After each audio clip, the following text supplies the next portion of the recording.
며느리는 제 평생의 손맛을 촌스럽다며 구석으로 치워버렸습니다. 그리고 모두가 보는 앞에서 아들은 제 뺨에 손을 올렸습니다. 그날 제 아내 어머니는 완전히 죽었습니다. 이것은 70평생을 바친 아들에게 버림받고 제 이름과 존엄을 되찾는 한 여자의 마지막 기록입니다. 끝까지 지켜봐 주세요. 제 이름은 이화영, 올해 72이에요. 쉴 새 없이 변해가는 화려한 서울 한복판에서 제 시간은 오래전 멈춰버린 것만 같은 변두리 낡은 집에서 흘러가요. 제 삶을 이루는 소리는 딱 두 가지랍니다. 그 장독들은 제 자부심이자 제 인생 그 자체였죠. 가을 아침의 공기는 제법 서늘해요. 밤새 내려앉은 이슬을 닦아주려고 마른 행주를 들고 마당으로 나갔어요. 크고 작은 항아리들이 아침 햇살을 받아 반질반질 윤이 나네요. 이건 제 보물들이에요. 시집 올 때 친정어머니가 손에 쥐어주신 시간장부터 아들 지훈이가 태어난 해에 담근 된장까지 항아리 하나하나를 닦을 때마다 제 인생의 한 페이지가 스쳐 지나가는 것 같아요. 단순한 노동이 아니에요. 이건 제 자신과 제가 살아온 세월과 나누는 대화 같은 거랍니다. 마당 일을 마치고 집 안으로 들어오면 저를 기다리는 또 다른 친구가 있어요. 바로 제 나이만큼이나 오래된 재봉틀이죠. 드르륵 드르륵. 규칙적으로 울리는 소리를 듣고 있으면 마음이 편안해져요. 오늘도 동네 할머니가 맡긴 옷을 수선하며 오전을 보냈어요. 삐뚤어진 박음질을 뜯어내고 꼼꼼하게 새실로 옷에 생명을 불어넣는 일. 어쩌면 제 삶과도 참 닮았다는 생각을 했어요. 닳고 해진 곳을 키워가며 오늘까지 버텨온 인생이었으니까요. 한때는 저도 꿈이 있었어요. 저만의 이름으로 불리는 멋진 텍스타일 디자이너가 되고 싶었죠. 색색의 실과 천으로 세상을 아름답게 물들이고 싶었어요. 하지만 제 아들 지훈이가 태어나면서 그 꿈은 장독대 가장 깊은 곳에 묻어야 했어요. 그 후로 제 이름은 이화영이 아니라 지훈 엄마가 되었죠. 한참 재봉틀을 돌리고 있는데 요란한 벨소리가 집안의 정적을 깨뜨렸어요. 아들이었어요. 아니, 정확히는 며느리 수진이의 목소리가 먼저 들려왔죠. 어머님, 별일 없으시죠? 지훈 씨가 옆에서 운전 중이라 제가 대신 걸었어요. 1분을 넘기지 않는 짧은 통화. 내용은 언제나 똑같아요. 잘 지내는지, 별일은 없는지. 정말 궁금해서 묻는 게 아니라 의무적으로 해야 하는 숙제를 해치우는 듯한 말투. 네, 어머님. 그럼 식사 잘 챙기세요. 저희 지금 바빠서 이만 끊을게요. 대답할 틈도 없이 전화는 끊어졌어요. 전화를 끊고 나니 맥이 탁 풀리더군요. 헛헛한 마음에 먼지 쌓인 앨범을 꺼내봤어요. 앨범 첫 장에는 흑백 사진 한 장이 붙어 있어요. 20살의 이화영. 직접 디자인한 옷감 견본을 들고 수줍게 웃고 있는 모습. 눈빛이 참 반짝였네요. 저 때는. 다음 장을 넘기니 색이 바랜 컬러 사진 속에서 갓난아기인 지훈이를 안고 있는 제가 보여요. 세상 전부를 얻은 듯 행복한 미소. 하지만 저는 알아요. 저 웃음 뒤에 제 꿈을, 이화영이라는 제 이름을 차곡차곡 접어 넣었다는 걸. 그 후로 제 삶의 목표는 오직 하나, 아들 지훈이를 훌륭하게 키워내는 것이었어요. 그리고 제 아들은 정말 훌륭하게 자라주었죠. 모두가 부러워하는 투자은행의 이사가 되었고 똑똑하고 세련된 스타 큐레이터 며느리까지 얻었으니까요. 동네 사람들은 저만 보면 아들 잘 둬서 호강하시겠어요라며 부러워해요. 하지만 그들은 몰라요. 성공한 아들의 어머니라는 빛나는 이름 뒤에 제가 얼마나 초라한 그림자로 살아가고 있는지를요. 이제 곧 사돈어른, 그러니까 며느리 수진이의 아버지 생신이 다가와요. 작년 일이 자꾸만 떠올라 마음이 무거워지네요. 그때도 사돈 생신을 앞두고 아들 내외가 선물을 사러 간다기에 저도 백화점에 따라 나섰어요. 아들은 은퇴한 교수인 장인어른께 품격에 맞는다며 수십만 원짜리 한정판 만년필을 사더군요. 그리고 제게는 어머니도 하나 하세요라며 매대에서 할인 판매하는 화려한 무늬의 스카프를 골라줬어요. 가격표를 급하게 떼어냈지만 끈적한 자국이 선명하게 남아 있었죠. 그 스카프는 아직도 장롱 구석에 그대로 있답니다. 차마 목에 두를 용기가 나지 않아서요. 더 마음이 아팠던 건 며칠 뒤 며느리의 SNS에서 본 사진 때문이었어요. 스마트폰은 전화 받고 문자 보내는 것 말고는 할 줄 아는 게 없어서 옆집 사는 젊은 총각에게 부탁해서 겨우 볼 수 있었죠. 사진 속에서 사돈 어른은 아들이 선물한 만년필을 들고 환하게 웃고 계셨어요. 그 아래에는 역시 사위밖에 없네. 고맙다. 아들이라는 글이 달려 있었죠. 그 사진을 보고 있는데 제 손에 들렸던 할인 스카프의 까슬까슬한 감촉이 다시 느껴지는 것 같아 온몸이 서러워졌어요. 그들은 가족 사진을 찍어도 늘 사돈네와 함께 찍더군요. 저는 그들의 빛나는 세상에 속하지 못한 가끔 안부를 물어야 하는 불편한 타인일 뿐이었어요. 아들 집에 한번 가려면 일주일 전에는 미리 전화를 해서 약속을 잡아야 해요. 저희 이번 주는 스케줄이 꽉 차서요라는 말을 듣기 일쑤죠. 하지만 사돈 댁은 언제든 예고 없이 그 집을 드나들어요. 제가 정성껏 만들어간 밑반찬은 냉장고 구석에서 잊히기 일쑤지만 며느리는 사돈 어머니가 가져온 백화점 반찬은 바로 식탁에 올리더군요. 이런 일들이 쌓이고 쌓여 제 마음속에는 차가운 벽돌이 한 장 한 장 쌓여가는 기분이에요. 강북의 낡은 제 집과 한강 너머 강남의 화려한 아들 집 사이에는 건널 수 없는 강이 흐르고 있는 것만 같아요. 오늘따라 유난히 아들이 보고 싶었어요. 찬바람이 불어서일까요? 밑반찬이라도 좀 해서 얼굴 한번 보고 싶다는 생각이 간절해졌어요. 큰 용기를 내서 아들에게 전화를 걸었어요. 신호음이 길게 이어지고 아들의 피곤한 목소리가 들려왔어요. 네, 어머니, 저는 조심스럽게 입을 열었죠. 아들, 바쁘지 않으면 이번 주말에 잠깐 얼굴만이라도 볼 수 있을까? 수화기 너머로 잠시 침묵이 흘렀어요. 아들의 망설임이 전화선을 타고 그대로 전해져 왔어요. 어머니, 이번 주는 사돈댁이랑 선약이 있어서요. 제가 다음 주에 스케줄 보고 다시 연락드릴게요. 차갑고 사무적인 대답. 그런데 전화가 끊어지기 직전 그 말이 제 가슴에 비수처럼 꽂혔어요. 전화기 너머로 며느리 수진이의 까르르 웃는 소리가 희미하게 들려왔거든요. 딸까. 전화가 끊기고 집안에는 다시 정적만이 남았어요. 재봉틀 소리도 장독대의 침묵도 그 순간만큼은 아무런 위로가 되지 않았어요. 저는 깨달았어요. 제 마음속에 단단하다고 믿었던 무언가에 아주 깊고 선명한 균열이 생겨나고 있다는 것을요. 그건 시작에 불과했어요. 앞으로 닥쳐올 거대한 폭풍에 아주 작은 전주곡이었을 뿐이라는 걸 그때는 미처 알지 못했죠. 아들에게서 전화가 끊기고 난 뒤 며느리의 그 웃음소리가 며칠 동안 귓가에서 떠나질 않았어요. 제 마음속에 생겨난 작은 균열은 밤사이에 더 크고 깊게 벌어지는 것 같았죠. 잠을 자도 잔 것 같지가 않고 밥을 먹어도 모래알을 씹는 것처럼 아무 맛도 느껴지지 않았어요.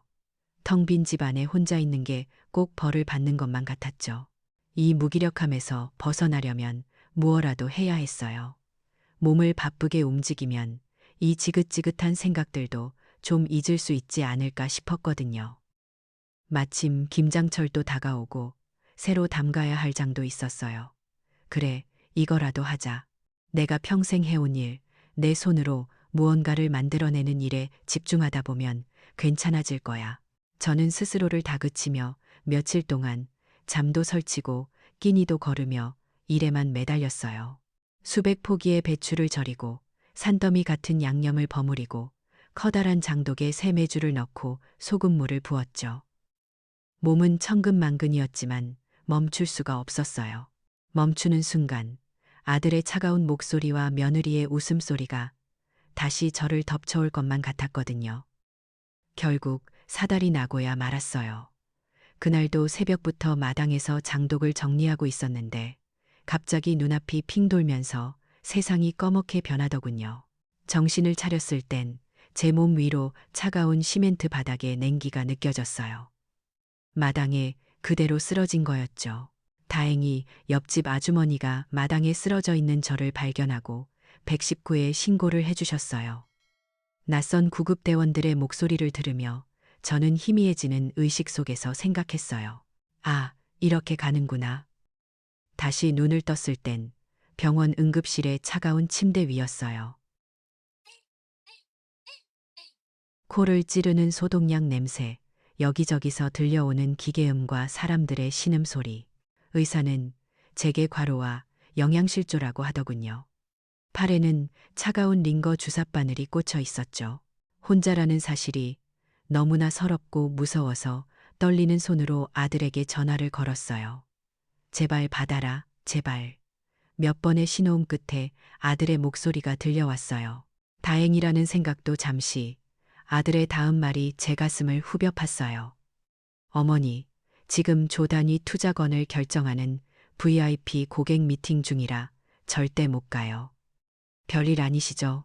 목소리에는 걱정이나 염려 대신 귀찮음과 짜증이 가득 묻어 있었어요. 저는 차마 응급실에 쓰러져 있다고 말할 수가 없었어요. 아들의 중요한 일을 망치면 안 되니까요. 평생 그렇게 살아왔으니까요. 저는 괜찮다고, 아무 일 아니라고 거짓말을 하고 황급히 전화를 끊었어요. 그래, 내 아들은 저렇게 중요한 일을 하는 사람이야. 나 같은 늙은 어미 때문에 아들 앞길을 막아서는 안 되지. 저는 스스로를 다독이며 눈물을 삼켰어요. 아들에 대한 믿음, 그 마지막 끈을 필사적으로 붙잡고 싶었거든요. 병실로 옮겨져 혼자 덩그러니 누워 있는데 젊은 간호사가 다가와 제 스마트폰을 충전기에 꽂아주더군요. 어머님, 심심하실 텐데 뭐라도 보세요. 그 친절이 고마워서 저는 무심코 스마트폰을 들어 며느리의 SNS를 열어봤어요. 그리고 그 순간 제 세상이 무너져 내렸어요. 화면 속에는 바로 그 시각 아들 내외가 사돈과 함께 환하게 웃고 있는 사진이 올라와 있었어요. 강남의 어느 화려한 갤러리였죠. 손에는 최고급 샴페인 잔을 들고 주변에는 값비싸 보이는 현대 미술 작품들이 걸려 있었어요. 사진 밑에는 이런 글이 적혀 있었죠. 존경하는 아버님과 함께한 VIP 오프닝. 역시 예술은 삶의 활력소. 조 단위 투자건을 결정하는 VIP 고객 미팅. 아들의 목소리가 머릿속에서 울렸어요. 눈앞의 사진과 아들의 목소리가 뒤섞이면서 저는 숨을 쉴 수가 없었어요. 온몸이 부들부들 떨려왔어요. 새빨간 거짓말. 저렇게 환하게 웃고 있으면서 어미가 쓰러졌다는 소식에도 귀찮다는 듯이 거짓말을 한 거예요. 그동안 애써 외면해왔던 모든 진실이 한꺼번에 제 심장을 꿰뚫는 것 같았어요.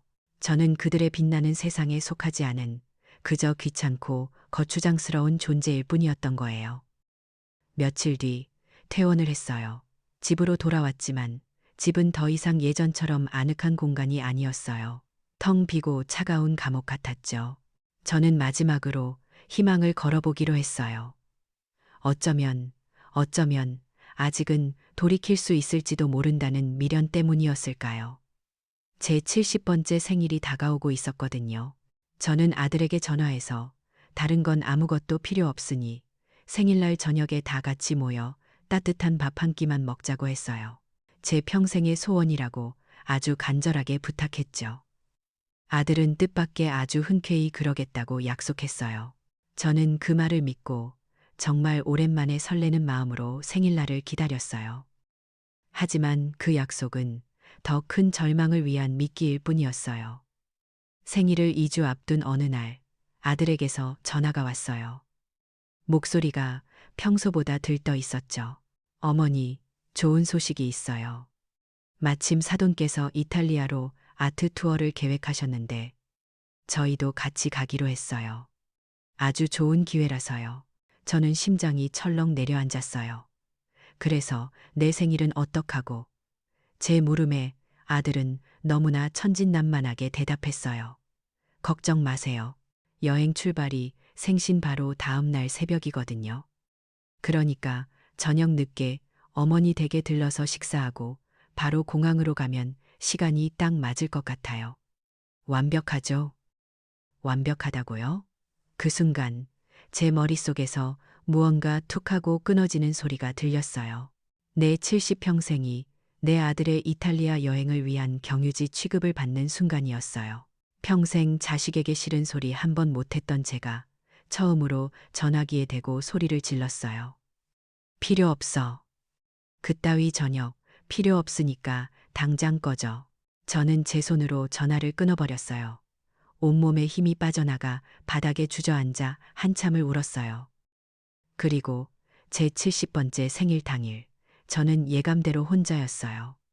쓸쓸하게 미역국 한 그릇을 끓여 상에 놓고 앉아 있는데 눈물이 먼저 쏟아져 밥을 넘길 수가 없었어요.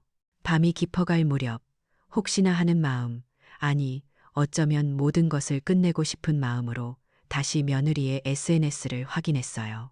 그곳에는 제 예상을 조금도 벗어나지 않는 사진이 올라와 있었어요.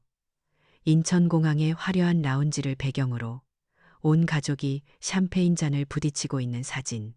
그리고 그 아래에는 이런 글이 적혀 있었죠. 이제 곧 출발. 차오, 아이탈리아.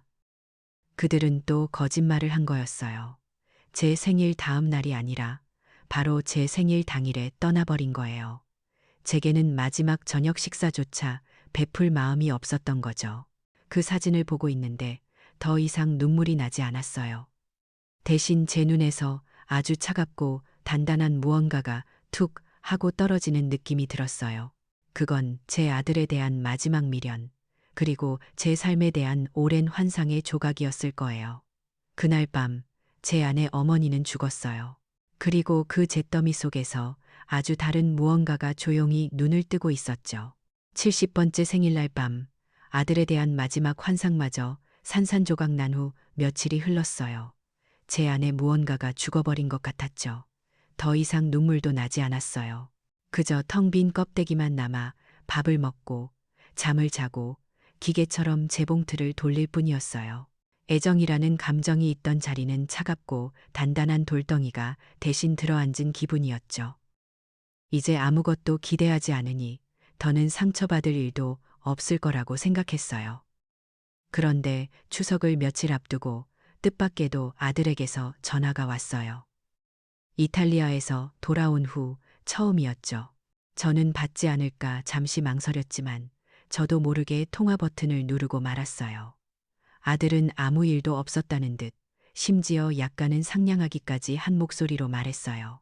사돈댁을 모시고 명절 식사를 할 건데 어머니도 꼭 오셨으면 좋겠다는 거였어요.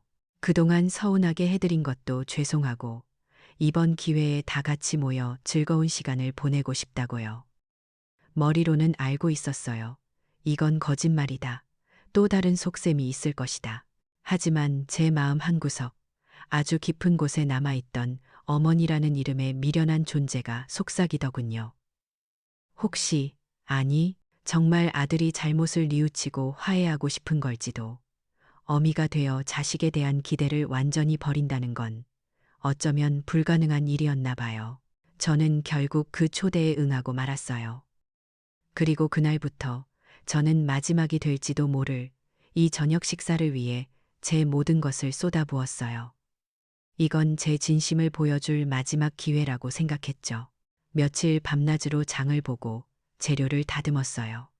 제 손맛이 가장 잘 담긴 갈비찜과 오색 찬란한 잡채, 정성껏 빚은 삼색 송편까지, 그리고 장롱 깊숙이 넣어두었던, 돌아가신 남편이 제 건강을 위해 남겨두었던 아주 귀한 산삼 상자를 꺼냈어요. 사돈께 드릴 선물이었죠. 제 정성과 진심이 담긴 이 음식과 선물을 보면 그들의 차가운 마음도 조금은 녹아내리지 않을까. 그런 헛된 희망을 품었던 거예요. 추석 당일, 저는 정성껏 싼 음식 보따리와 선물 상자를 들고 강남의 그 화려한 주상복합 아파트로 향했어요. 현관문을 열고 들어서는 순간 저는 무언가 잘못되었다는 걸 직감했어요. 집안에는 음식 냄새 대신 낯선 향수 냄새가 가득했고 주방에는 처음 보는 제복 차림의 사람들이 분주하게 움직이고 있었죠. 퓨전 다이닝, 콘셉트로 꾸며진 차가운 식탁. 아들 내외는 저를 보자마자 반갑게 맞는 척했지만 그 눈빛은 낯선 손님을 대하는 것 같았어요. 제가 들고 온 음식 보따리를 본 며느리 수진이가 과장된 미소를 지으며 말했어요. 어머님, 이렇게나 많이 준비하셨어요? 그런데 어쩌죠? 오늘은 저희가 특별히 케이터링을 불렀거든요. 이런 촌스러운 음식은 오늘 분위기랑은 좀 안 맞아서요. 그러더니 제 손에서 음식 보따리를 받아들어 마치 더러운 물건이라도 되는 듯 주방 구석의 바닥에 내려놓더군요. 제 며칠 밤낮의 정성이 촌스러운 것이라는 한마디와 함께 구석으로 밀려나는 순간이었어요. 잠시 후 사돈댁이 도착했어요. 며느리는 화려한 옷차림에 그들을 반기며 저를 소개했죠. 저희 시어머님이세요. 요즘 세상 물정을 잘 모르셔서 조금 답답하실 수도 있어요. 그 말에 사돈 내외는 저를 위아래로 훑어보며 가볍게 목례만 하더군요. 저는 애써 미소를 지으며 손주에게 다가가 직접 수놓은 비단 복주머니를 건넸어요. 아이가 신기해하며 받아들려는 순간 며느리가 쏜살같이 다가와 복주머니를 낚아챘어요. 어머님, 이런 건 세균도 많고 비위생적이에요. 나중에 소독해서 줄게요. 그러더니 아이가 볼 수 없는 서랍 깊숙이 넣어버렸죠. 그 모든 순간 사돈네 딸이 스마트폰으로 사진을 찍고 있었어요. 제 당황한 얼굴이 그들의 즐거운 추억 속에 기록되고 있었던 거죠. 마지막으로 제가 사돈어른께 귀한 산삼 상자를 내밀었을 때 그는 마지못해 받으며 말했어요. 요즘은 다들 간편하게 영양제로 먹지 누가 이런 걸 일일이 다려 먹습니까? 그들의 얼굴에는 고마움 대신 귀찮음과 무시가 가득했어요. 저는 더 이상 설 자리가 없다는 걸 깨달았어요. 저는 그저 그들의 완벽한 가족 사진에 억지로 끼워 넣어진 어울리지 않는 흠집 같은 존재였던 거예요. 어색한 식사가 끝나고 거실에 둘러앉았을 때 마침내 며느리가 본색을 드러냈어요. 기다렸다는 듯이 서류 몇 장을 꺼내 들고 제 앞에 놓더군요.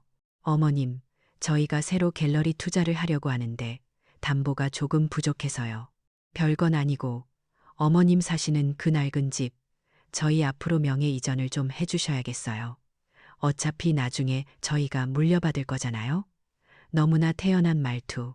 마치 백화점에서 물건값 깎아달라고 하듯 제 평생의 보금자리를 아무렇지 않게 요구하는 그 모습에 저는 할 말을 잃었어요. 아, 오늘 나를 부른 진짜 이유가 이거였구나. 충격에 빠진 제가 아무 말도 못하고 있자 옆에 있던 아들 지훈이가 기다렸다는 듯이 폭발했어요. 어머니, 뭘 그렇게 망설이세요? 어머니의 그 고집 때문에 제가 사회에서 얼마나 스트레스 받는지 아세요? 그깟 낡은 집 하나 때문에 아들 앞길을 막으시겠다는 거예요? 저는 떨리는 목소리로 대답했어요. 그 집은 안 된다. 그건 내 아버지와 나의 역사가 담긴 집이야. 그 순간이었어요. 제발 우리 가족 체면 좀 그만 깎아 먹으세요. 아들의 고함 소리와 함께 짝 하는 날카로운 파열음이 거실의 공기를 갈랐어요. 제 고개가 꺾일 듯이 돌아가고 왼쪽 뺨에 불이 나는 듯한 통증이 번졌어요. 거실에는 잠시 숨 막히는 정적이 흘렀어요. 모두가 놀란 듯 보였지만 그 누구도 아들을 말리지 않았죠. 아들은 이성을 잃은 짐승처럼 씩씩거리며 제 팔을 거칠게 잡아 끌었어요. 그는 저를 현관문 밖 차갑고 인공적인 불빛만 가득한 복도로 내팽개치듯 밀어냈어요. 쾅! 소리와 함께 문이 닫히고 곧이어 철컥하고 문이 잠기는 소리가 들렸어요. 그리고 문틈으로 제 심장을 얼어붙게 만든 아들의 마지막 목소리가 새어 나왔어요. 오늘부터 이 집엔 어머니 같은 사람 없어요. 아시겠어요? 복도에 홀로 내팽개쳐진 저는 타는 듯한 뺨의 통증도 수치심도 아무것도 느껴지지 않았어요. 그저 멍하니 굳게 닫힌 현관문을 바라볼 뿐이었죠. 그 순간 제 안에서 지난 70년간 어머니라는 이름으로 살아온 존재가 산산조각나며 가루처럼 흩어지는 것을 느꼈어요. 그리고 그 텅 빈 공허함 속에서 아주 차갑고 무서운 무언가가 조용히, 아주 조용히 태어나고 있었어요. 어떻게 그곳을 빠져나왔는지 기억이 잘 나지 않아요. 뺨을 맞았다는 사실보다 아들의 눈빛이 더 아팠어요. 저를 바라보던 그 경멸과 분노가 가득한 눈, 마치 평생의 원수를 보는 듯한 그 눈빛이 제 영혼의 낙인처럼 찍혔죠. 정신을 차렸을 땐 저는 차가운 강남 밤거리를 홀로 걷고 있었어요. 뺨은 뜨겁게 타오르는데 온몸은 얼음장처럼 차가웠어요. 택시를 잡아타고 집으로 돌아오는 내내 저는 창밖의 화려한 서울 야경을 보며 아무 생각도 할 수 없었어요. 그냥 모든 게 꿈이었으면 좋겠다고, 어서 이 끔찍한 악몽에서 깨어나고 싶다는 생각뿐이었죠. 집에 돌아와서도 며칠을 알아누웠어요. 몸의 상처보다 마음의 병이 더 깊었죠. 밥도 넘어가지 않고 잠도 오지 않았어요. 텅 빈 집의 고요함이 저를 질식시키는 것 같았어요. 재봉틀을 돌릴 힘도 장독대를 닦을 기운도 없었어요. 그냥 방 안에 누워 죽은 사람처럼 천장만 바라보며 시간을 흘려보냈어요. 그때 제 머릿속을 채운 건 분노나 복수심이 아니었어요. 그냥 허무함이었죠. 내 70평생은 대체 무엇을 위한 것이었나? 내가 전부라고 믿었던 것들이 한순간에 먼지처럼 사라져버린 기분이었어요. 그렇게 며칠을 보내다 이대로는 안 되겠다는 생각이 들었어요. 이렇게 무기력하게 죽어갈 수는 없다고 뭐라도 해야 했어요. 저는 자리에서 일어나 먼지가 뽀얗게 쌓인 낡은 장롱을 열었어요. 남편이 세상을 떠난 후 한 번도 제대로 정리하지 못했던 그의 유품들이 담긴 곳이었죠. 어쩌면 제 과거와 지운 엄마로서의 삶과 작별 인사를 하고 싶었는지도 몰라요. 남편이 즐겨 입던 낡은 양복을 꺼내 들었어요. 옷에는 아직도 그의 채취가 희미하게 남아있는 것 같았죠. 옷을 정리하다가 양복 안주머니에서 손에 걸리는 것이 있었어요. 꽤 묵직하고 빳빳한 봉투였어요. 조심스럽게 꺼내 열어보니 그 안에는 빛이 바랜 누런 종이 한 장이 들어 있었어요. 토지대장 등본, 주소는 경기도 평택의 어느 낯선 집원이었죠. 그제야 어렴풋이 기억이 떠올랐어요. 남편이 세상을 떠나기 얼마 전 제 손을 잡고 이 봉투를 쥐어주며 했던 말. 여보, 이건 내가 당신에게 주는 마지막 선물이요. 지금은 아무 쓸모없는 땅처럼 보이겠지만 언젠가 당신을 지켜줄 부적이 될 거요. 그땐 그냥 남편의 허무한 소리라고 생각하고 까맣게 잊고 있었는데 그 약속이 이 잿더미 속에서 다시 제 앞에 나타난 거예요. 저는 멍하니 그 땅 문서를 들고 며칠을 보냈어요. 그러다 문득 이걸 확인해 봐야겠다는 생각이 들었죠. 수소문 끝에 건설업을 하다 은퇴한 고향 친구와 연락이 닿았어요. 저는 땅 문서를 품에 안고 몇 년 만에 외출을 해서 친구를 찾아갔어요. 제 몰골을 본 친구는 깜짝 놀라며 무슨 일이냐고 물었지만 저는 차마 입을 열 수가 없었어요. 대신 멀차 땅 문서를 내밀었죠. 친구는 서류에 적힌 집원을 보더니 눈이 휘둥그레졌어요. 화영아, 너 이게 어디서 났어? 친구의 목소리가 흥분으로 떨리고 있었죠. 여기 지금 삼성전자 산업단지 들어오고 미군 기지 확장되면서 경기도에서 제일 뜨거운 땅이야. 땅값이 천정부지로 치솟고 있다고. 저는 친구의 말을 믿을 수가 없었어요. 친구는 제 표정을 보더니 즉시 아는 부동산 전문가에게 전화를 걸었어요. 수화기 너머로 알아들을 수 없는 전문 용어들이 오가고 친구의 표정은 점점 더 심각해졌어요. 전화를 끊은 친구는 한참 동안 저를 바라보더니 떨리는 목소리로 말했어요. 화영아, 놀라지 말고 들어. 지금 시세로 최소 500억. 500억. 그 숫자가 제 귀에 밝히는 순간 손에서 힘이 풀리며 땅 문서가 바닥으로 떨어졌어요. 돈이 아니었어요. 이건 신의 대답이었어요. 제 아들의 뺨에 대한, 제 70평생의 눈물에 대한 하늘의 대답이었죠. 이것은 돈이 아니라 제 손에 쥐어진 심판의 검이었어요. 집으로 돌아온 저는 며칠 밤낮으로 고민했어요. 이 거대한 힘을 어떻게 사용해야 할까? 그리고 깨달았죠. 제가 평생 당하고만 살았던 이유는 제가 너무 아는 것이 없었기 때문이라는 걸, 정보가 없었고 세상을 몰랐어요. 더 이상 누구에게도 휘둘리지 않으려면 저부터 강해져야 했어요. 다음 날 아침, 저는 단단히 결심을 하고 집 근처 노인복지관을 찾아갔어요. 그리고 주저없이 왕초보 스마트폰 활용반에 등록했죠. 제 또래의 할머니, 할아버지들 사이에서 저는 가장 나이 많은 학생이었을 거예요. 난생 처음 해보는 앱 설치, 인터넷 검색, 제멋대로 움직이는 손가락 때문에 답답해서 화가 날 때도 있었지만 포기하지 않았어요. 제 눈은 그 어느 때보다 강한 의지로 불타고 있었거든요. 이건 단순히 스마트폰을 배우는 게 아니었어요. 이건 제 인생의 주도권을 되찾기 위한 첫 번째 싸움이었으니까요.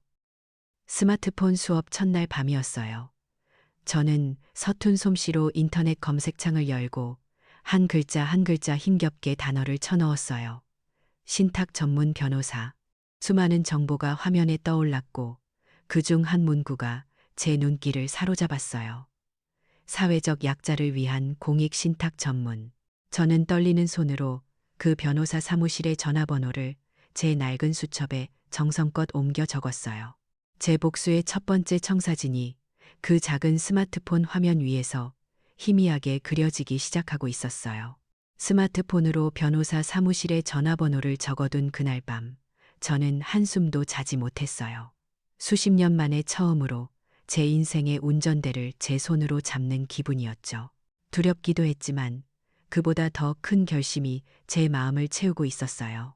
다음 날 아침, 저는 제 인생에서 가장 중요한 전화를 걸었고, 그렇게 제 길고 외로웠던 싸움의 마지막 장이 시작되었답니다. 몇 주가 흘렀어요. 그 시간 동안 저는 아주 바쁘게 움직였죠. 제 낡은 집을 담보로 약간의 돈을 빌려 제 자신에게 투자를 시작했죠. 평생 입어본 적 없는 비싼 맞춤 정장을 사고 머리도 단정하게 잘랐어요. 거울 앞에 선 제 모습이 낯설었지만 더 이상 초라하고 무기력했던 늙은 어미의 모습은 어디에도 없었어요. 그 자리에는 차갑고 단단한 결심으로 가득 찬 이화영이라는 한 여자가 서 있었죠. 그리고 마침내 결전의 날이 밝았어요. 수많은 카메라 플래시가 터지는 기자회견장.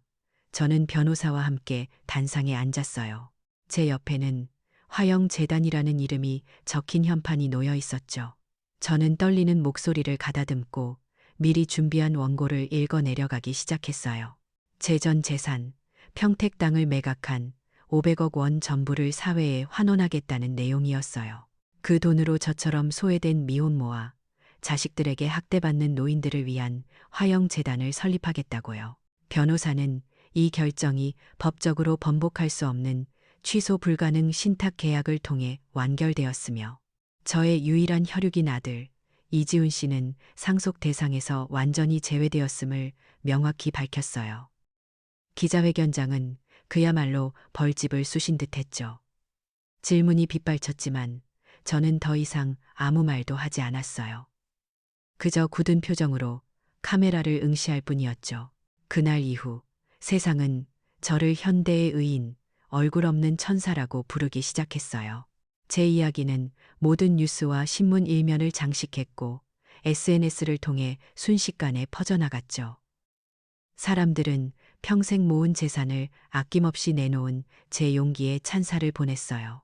아들 내외가 그토록 중요하게 생각했던 체면과 명예, 이제 그것은 온전히 제 것이 되어 있었어요. 그 시각 제 아들 내외는 이탈리아의 어느 멋진 도시에서 여유롭게 휴가를 즐기고 있었을 거예요.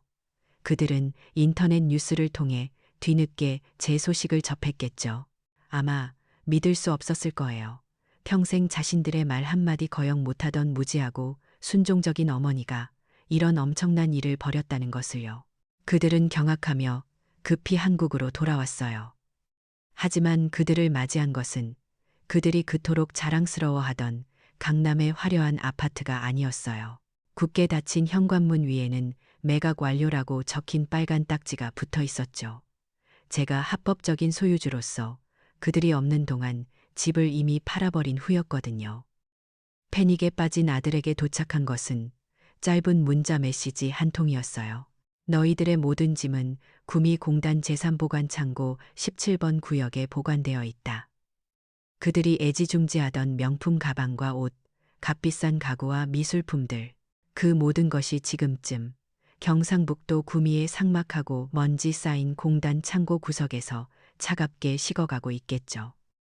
며칠 동안 발을 동동 구르던 아들 내외는 수소문 끝에 마침내 제게 연락이 닿았어요. 저는 그들을 서울에서 가장 예약하기 어렵다는 북촌의 한 최고급 한옥 레스토랑으로 불렀어요. 고즈넉한 한옥의 품격과 그들의 추레한 행색은 참으로 어울리지 않았죠. 며칠 동안 씻지도 못한 듯 헝클어진 머리와 구겨진 옷차림. 그들은 음식이 나오기도 전에 제 앞에 무릎을 꿇었어요. 울고 빌고 잘못했다고, 다시는 그러지 않겠다고. 저는 식사가 끝날 때까지 아무 말도 하지 않았어요. 그저 묵묵히 그들의 위선적인 눈물쇼를 지켜볼 뿐이었죠. 길고 긴 식사가 끝나고 마침내 제가 입을 열었어요. 저는 가방에서 3가지 물건을 꺼내 정갈한 테이블 위에 차례로 올려놓았어요. 첫 번째는 500억 원 기부 신탁 계약서 사본이었어요. 두 번째는 구미 창고의 차가운 쇠 열쇠였죠. 그리고 마지막은 500만 원이 찍힌 수표 한 장이었어요. 아들 내외는 영문을 모르겠다는 표정으로 저를 쳐다봤어요. 저는 그들의 눈을 똑바로 바라보며 제 생애 가장 차가운 목소리로 말했어요. 이건 우리 모자 관계의 죽음에 대한 나의 조의금이다. 너희가 평생 나에게 보여준 효도의 가치는 딱 그 정도였다. 그 순간 며느리 수진이의 얼굴이 일그러지더니 마침내 그녀의 이성이 끊어지고 말았어요. 어떻게 저희한테 이러실 수 있어요? 그녀는 악을 쓰며 자리에서 일어나 테이블 위에 고급 식기들을 손에 잡히는 대로 집어 던지기 시작했어요. 이게 다 당신 때문이야. 당신 같은 늙은이가 우리 인생을 망쳤어. 레스토랑은 순식간에 아수라장이 되었죠. 그녀의 추악한 발악과 겁에 질려 말리지도 못하고 안절부절 못하는 제 아들의 한심한 모습, 그 모든 소란은 주변의 다른 손님들이 꺼내든 스마트폰 카메라에 고스란히 촬영되고 있었어요. 다음 날 스타 큐레이터의 추악한 실체라는 제목의 동영상은 인터넷을 뜨겁게 달궜죠. 그들이 평생 목숨처럼 지키려 했던 그 얄팍한 체면이 바로 그들 자신의 손에 의해 산산조각 나는 순간이었어요. 저는 조용히 자리에서 일어나 그 지옥 같은 풍경을 뒤로하고 레스토랑을 빠져나왔어요. 그날 북촌의 하늘은 유난히 높고 푸르렀답니다. 그날 한옥 레스토랑을 빠져나온 뒤로 제 삶에 소란했던 일막이 완전히 끝났다는 것을 직감했어요. 며칠 뒤 저는 텔레비전 뉴스를 통해 아들 내외의 소식을 들었답니다. 며느리 수진이는 레스토랑에서의 난동 동영상이 퍼지면서 결국 큐레이터직에서 쫓겨났고 얼마 지나지 않아 아들과 이혼했다는 소식이 들려왔어요. 평판이 추락한 아들 지훈이 역시 회사에서 해고당하고 모든 것을 잃은 채 어디론가 사라졌다고 하더군요. 그 소식을 듣는데 제 마음은 이상하리만치 평온했어요. 통쾌함도 동정심도 아닌 그저 모든 것이 제자리로 돌아갔다는 담담한 생각뿐이었죠. 그들의 파멸은 제가 만든 것이 아니라 그들 자신의 탐욕과 오만이 자초한 결과였으니까요. 저는 더 이상 서울에 머물 이유가 없었어요. 그곳은 제 아픈 과거와 상처로 가득한 곳이었으니까요. 저는 제 평생의 보금자리였던 낡은 집을 정리하고 역사의 도시 경주로 떠났어요.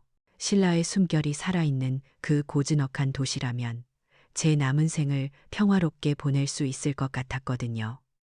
경주에 내려와 저는 화영재단의 기금 일부를 사용해 제 마지막 꿈을 짓기 시작했어요. 바로 서원재쇼인 라는 이름의 아름다운 한옥 리조트였죠. 하지만 이곳은 단순한 숙박시설이 아니었어요. 저처럼 세상에서 버림받고 상처 입은 미혼모와 학대받는 노인들에게 일자리와 따뜻한 쉼터를 제공하는 우리들만의 작은 공동체였답니다. 처음에는 다들 서먹하고 어색해했지만 비슷한 아픔을 가진 사람들끼리는 통하는 게 있나 봐요. 우리는 금세 서로의 상처를 보듬어주는 새로운 가족이 되어갔죠. 제가 평생 갈고 닦아온 요리 솜씨는 이곳에서 빛을 발했어요. 서원재의 텃밭에서 직접 기른 신선한 채소와 제가 직접 담근 장으로 차려낸 아침 식사는 원장님의 수라상 아침이라는 이름으로 입소문이 나기 시작했죠. 손님들은 제 음식에서 어머니의 손맛과 따뜻한 정을 느낀다며 칭찬을 아끼지 않았어요. 리조트는 금세 경주의 명소가 되었답니다. 리조트 한편에는 제 오랜 꿈을 담은 화영 공방을 열었어요. 그곳에서 저는 공방 식구들에게 제 모든 것을 가르쳐 주었죠. 젊은 시절에 저를 설레게 했던 텍스타일 디자인과 직조 기술, 그리고 제 인생의 뿌리였던 전통 장 담그기 비법까지 우리는 함께 웃고 함께 배우며 함께 새로운 삶을 만들어 갔어요. 참 아이러니하죠?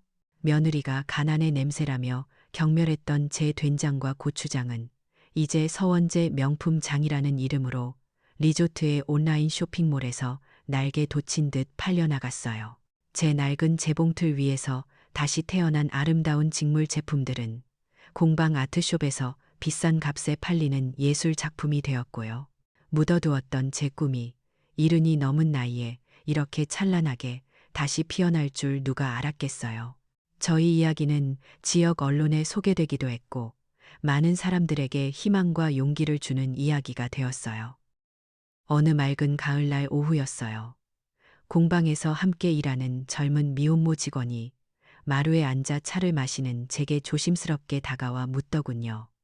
원장님, 가끔 아드님 생각 안 나세요? 저는 멀리 보이는 남산의 부드러운 능선을 바라보며 아주 오랜만에 아들의 얼굴을 떠올려 봤어요. 그리고 평화로운 미소를 지으며 대답했죠. 어찌 정을 끊겠니? 내 배 아파 낳은 자식인데 보고 싶지 않다면 거짓말이지. 하지만 말이다. 누구의 엄마로 살던 그 길고 어두웠던 세월보다 내 이름 이화영으로 사는 지금이 훨씬 자유롭고 행복하단다. 저는 따뜻한 찻잔을 감싸주며 말을 이었어요. 어쩌면 진정한 효도라는 건 부모를 실망시키지 않는 것이 아니라 부모 없이도 제 삶을 훌륭하게 잘 살아내는 것일지도 몰라. 그리고 나는 지금 그 아이에게 그 마지막 가르침을 주고 있는 게야. 어미의 그늘 없이도 스스로 일어서는 법을 말이다. 제 이야기는 여기서 끝이에요. 저는 더 이상 과거의 상처에 얽매인 희생자가 아니에요. 이곳 서원재에서는 모두가 저를 원장님, 그리고 화영 선생님이라고 부른답니다. 이른이 넘은 나이에 되찾은 제 이름과 제 꿈, 그리고 제 새로운 가족들. 저는 오늘 이 아름다운 한옥의 툇마루에 앉아 따뜻한 볕을 쬐며 생각해요. 진정한 복수는 누군가를 파괴하는 것이 아니라 그들 없이도 보란 듯이 더 찬란하고 의미 있는 삶을 건설하는 것이라고. 그것이야말로 세상에서 가장 달콤하고 완벽한 승리라는 것을요. 이 이야기는 우리에게 보여줘요. 진정한 승리는 누군가를 파괴하는 것이 아니라 그들 없이도 더 찬란한 자신의 삶을 건설하는 것이라고요. 결국 가장 달콤한 복수는 잃어버렸던 자신의 이름과 존엄을 되찾아 나로서 온전히 행복해지는 것이니까요.